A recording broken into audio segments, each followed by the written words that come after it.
Bonjour les amis, bienvenue à la clinique du droit présentée par Gaba Inès Juriste. La clinique qui dit ce que le droit prévoit face à certaines circonstances, certaines réalités que nous vivons dans nos sociétés. La clinique qui ne dit pas des conneries et la clinique qui conseille des attitudes juridiques à adopter face à certaines réalités, certaines choses que nous vivons dans nos sociétés, bien entendu. Alors dans cette vidéo, je vais vous parler de l'audience de la mise en état. C'est quoi l'audience de la mise en état? Cette audience, cette précision, mes explications sur cette audience vous permettront de comprendre pourquoi il y a des renvois et encore des renvois lors de la vie d'un dossier devant nos juridictions, devant un juge quelconque. Pourquoi y a-t-il des renvois? Cette étape de la mise en état vous permettra de comprendre cela. Alors, la mise en état. Lorsque nous sommes dans les procédures écrites, ce qu'il faudrait retenir lorsque nous sommes dans les procédures écrites, c'est qu'on ne peut pas faire des plaidoiries à l'oral que si on en a déjà parlé à l'écrit. Donc maintenant, on est au niveau du juge de la mise en état qui doit timer cette procédure. Alors, lorsqu'on saisit, comment ça se passe? Comment ça se passe? Lorsqu'on saisit un juge, celui-ci doit confier l'affaire, le dossier à un autre juge. Ce dernier va lui donner un numéro de rôle général. Et ce dossier sera convoqué à une première audience qui est l'audience de la mise en état. À cette audience, le juge va faire des instructions. Et cela permettra donc aux avocats de s'exprimer. L'un va dire, moi j'ai fait une assignation. L'autre va dire, je vais répondre. Et par rapport à ces réactions, il y aura un renvoi. Donc, un avocat, l'avocat de la partie adverse, par exemple, peut demander un renvoi. Alors, les audiences de mise en état sont des audiences souvent virtuelles, c'est-à-dire que le juge reprend le dossier dans son bureau et voit ce que chaque partie veut. Il va noter qu'un avocat a conclu et donc il va décider qu'il va renvoyer pour que l'autre avocat, l'avocat de la partie adverse, également conclue.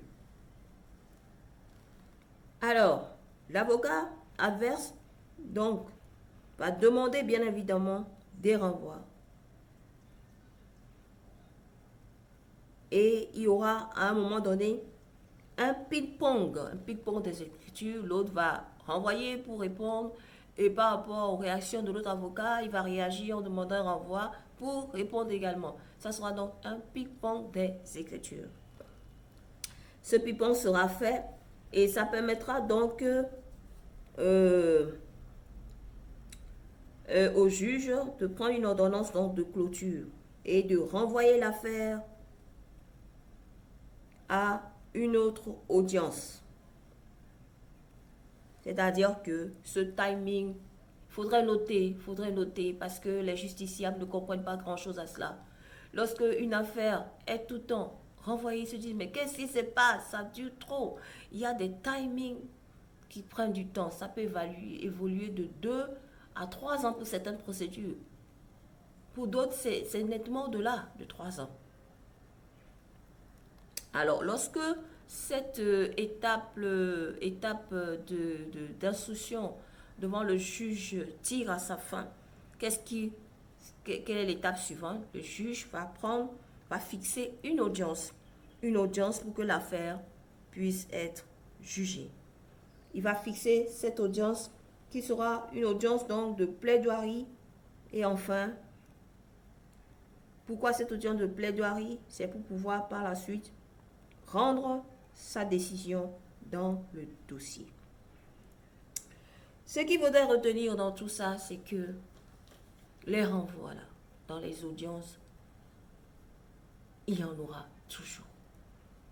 Soit, si ce n'est pas à cause de timing de procédure, timing des ping-pong des écritures, il y aura il y aura toujours, si ce n'est pas forcément à cause de ça, il y aura toujours des renvois. Soit parce que il peut y avoir des renvois, parce que quoi? Parce que